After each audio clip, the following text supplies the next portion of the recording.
같이 보실 말씀은 창세기 39장 1절로 10절까지의 말씀입니다. 한 목소리로 말씀 압도하시겠습니다.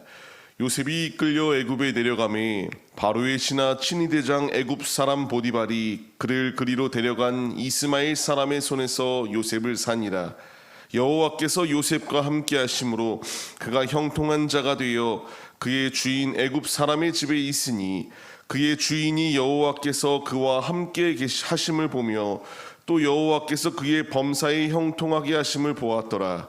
요셉이 그의 주인에게 은혜를 입어 섬김에 그가 요셉을 가정 총무로 삼고 자기 소유의 것 다 그의 손에 위탁하니 그가 요셉에게 자기의 집과 그의 모든 소유물을 주관하게 한 때부터 여호와께서 요셉을 위하여 그 애굽 사람의 집에 복을 내리심으로 여호와의 복이 그의 집과 밭에 있는 모든 소유에 미친지라.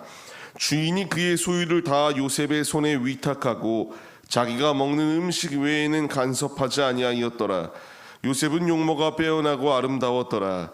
그 후에 그의 주인의 아내가 요셉에게 눈짓하다가 동침하기를 청하니 요셉이 거절하며 자기 주인의 아내에게 이르되 내 주인이 집안의 모든 소유를 간섭하지 아니하고 다 내 손에 위탁하였으니 이 집에는 나보다 큰 이가 없으며 주인이 아무것도 내게 금하지 아니하였어도 금한 것은 당신뿐이니 당신은 그의 아내임이라.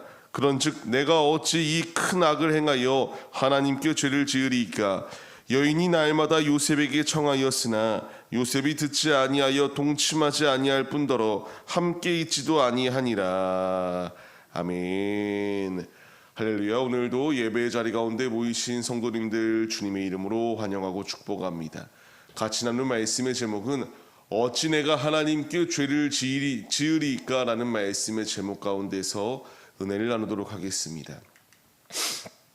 우리의 매일의 삶의 자리 가운데서 가장 중요한 것이 있다면 죄를 멀리하고 하나님을 가까이하며 주님과 동행하는 믿음의 모습이 우리에게 있어야 합니다.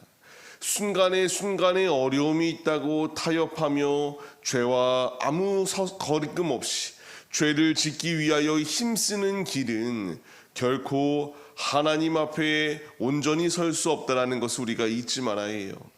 내가 만약 머나먼 타국에 혼자 외로이 떨어져 있다라고 생각해 보십시오. 문화도 다르고 언어도 다르고 모든 것이 다릅니다.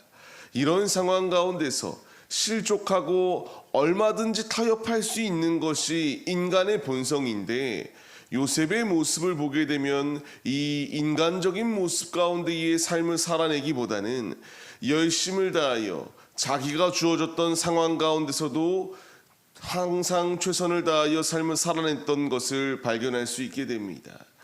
이게 참 도전이 되는 게 뭐냐면 우리의 삶의 자리 가운데서 우리 역시 삶을 살아가다 보면 힘들고 어려운 일들을 마주하기 마련입니다. 그러면 우리 입에서 우리 마음 가운데서 불평과 원망이 싹트기 시작하거든요. 그런데도 이 모든 상황 가운데서 그가 열심을 다하여 행동하였다라는 것, 우리 역시 이런 삶을 살아내야 된다라는 것에 참 귀감이 됩니다. 요셉이 이와 같이 복을 받을 수 있었던 비결이 무엇이었을까요?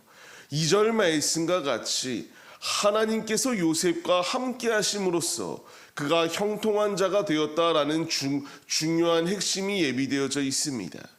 우리의 삶, 때로는 너무나 힘들고 어려울 수 있어요. 하지만 하나님께서 요셉과 함께 하신 것처럼 하나님께서 우리와 함께 해주고 계십니다.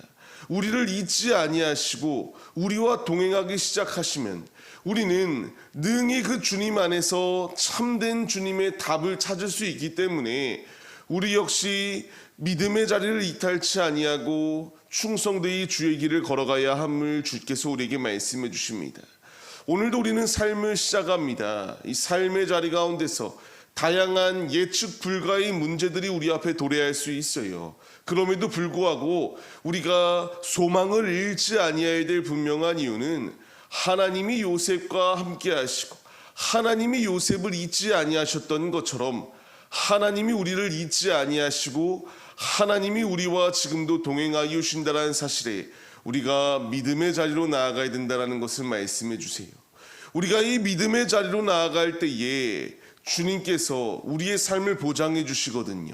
요셉의 삶을 어떻게 보장해 주셨는가? 3절 말씀을 보시게 되면은 이 보디발이 지금 하나님을 알지 못하는 자임에도 불구하고요, 요셉 때문에 그가 하나님이 함께 하신다라는 것을 보았습니다.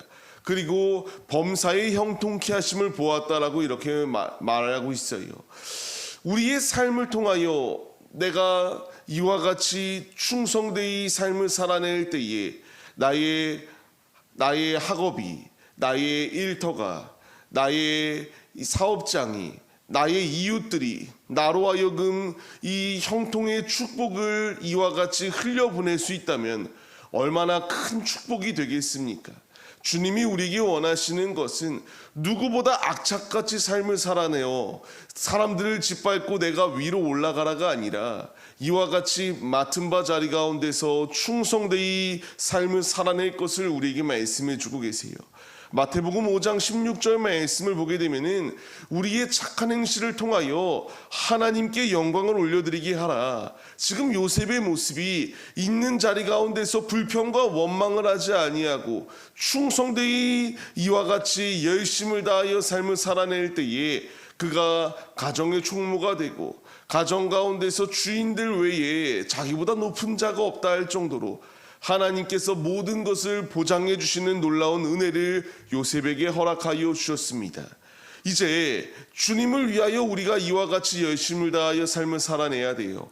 맡은 바 나의 있는 모든 이 자리 가운데에서 내가 불평과 원망을 하기보다 요셉과 같이 열심을 다하여 삶을 살아낼 때에 사람은 기억지 못해도 하나님은 기억하십니다.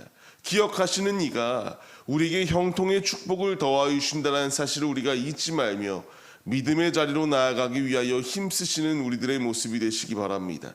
그렇기 때문에 주님이 우리에게 말씀하세요. 골로새서의 말씀을 통하여 무슨 일을 하든지 이제 마음을 다하여 죽게 하듯 하라라고 말씀하십니다. 에베소서의 말씀 역시 마찬가지예요. 기쁨으로 섬기기를 죽게 하듯 하라. 주님이 우리에게 분명히 말씀하십니다. 이제 우리가 맡은 바 자리 가운데서 충성을 다할 때에 우리가 열심을 다하는 모습을 보고 불신자들까지도 영향을 받습니다. 하나님의 사람은 뭐가 달라도 확실히 다르다. 우리가 삶의 자리 가운데서 열심히 모든 일을 할 때에 죽게 하듯 하여 주님의 영광을 나타내기 위하여 힘쓰시고 이와 같이 충성할 때에 하나님께서 요셉의 삶 가운데에 개입하시고 일하셔서 형통케 하여 주신 것처럼 우리의 삶 가운데에 형통케 하여 주는 놀라운 은혜가 예비되어져 있다는 사실을 잊지 마시며 믿음의 자리로 나아가기 위하여 힘쓰시는 우리들의 모습이 되시기를 주님의 이름으로 간절히 축원합니다. 그런데 이렇게 열심을 다할 때에 보디발과 요셉이 흥황하는 축복으로 끝났다라고 하면은 좋겠지만 문제가 생기기 시작합니다. 그의 아내가 유혹하기 시작해요. 타협하자라고 이렇게 말합니다. 요셉은 한사코 거절합니다. 거절한 정도가 아니라 같이 있는 자리 가운데 있지도 않았던 것이 그의 모습이에요. 우리가 그의 신앙을 본받아야 됩니다. 9절 말씀을 보게 되면은 오직 내가 이 주님께 나에게 모든 것을 주셨는데 내가 어찌 이 큰 악을 행하여 죄를 지을 것인가라는 것을 이렇게 고백하였던 것이 요셉의 모습이에요. 우리 역시 이 믿음의 모습으로 서야 될 줄 믿습니다. 세상은 지금도 우리에게 타협하라고 말합니다. 괜찮다라고 말해요. 하지만 요셉은 끝까지 믿음을 지켰습니다. 결국 그 결과는 분명히 감옥에 갇히는 최악의 상황이 벌어지게 되었지만 이 가운데서도 하나님이 그를 훈련시키신 후에 애굽의 총리가 될 수 있는 놀라운 은총을 더하여 주셨던 것처럼 순간순간에 유혹이 다가온다고 타협하는 것이 승리의 길이 아니라 신앙의 정조, 믿음의 정조를 지켜나가는 것이 참된 승리의 길임을 우리가 잊지 마시기 바랍니다. 내가 어찌 하나님 앞에 죄를 범하리이까? 이 고백과 이 중심이 우리의 것이 되어서 우리 역시 삶의 자리 가운데서 타협하는 자리 가운데 놓여 있는 것이 아니라 내가 하나님이 나를 보고 계시는데 어찌 죄를 범하겠는가 결단하고 우리가 깨어 있어서 믿음의 자리로 나아가 요셉이 끝끝내 승리하였던 것처럼 우리도 주님 안에 승리를 차지하시는 하나님의 자녀들이 되시기를 주님의 이름으로 간절히 축원합니다. 우리의 그릇을 키워나가기 위하여 힘쓰세요. 요셉은 그냥 갑작스럽게 영웅처럼 확 튀어나왔던 인물이 아니라 밑바닥에서부터 시작하여 차근차근 하나님께서 그의 그릇을 키우시고 애굽의 총리가 될 수 있도록 일하여 주셨습니다. 우리의 삶, 갑작스럽게 나에게 기이한 일들이 확 일어나서 내가 이 모든 것을 주도한다 이것이 아니라 하나님께서 우리에게 입을 크게 벌리고 부어주시겠다라고 말씀하세요. 우리의 그릇을 키울 때에 주께서 합당한 주님의 뜻대로 우리를 사용하여 주신다는 사실을 잊지 마시며 죄악과의 타협이 아니라 나는 하나님 앞에서 범죄할 수 없다. 이 결단을 가지고 매일의 삶의 자리 가운데서 모든 일을 주께 하듯 하여 주님의 영광을 나타내고 그리스도의 향기를 나타낼 수 있는 참된 그리스도인들의 모습이 바로 우리의 모습이 되시기를 주님의 이름으로 간절히 축원합니다.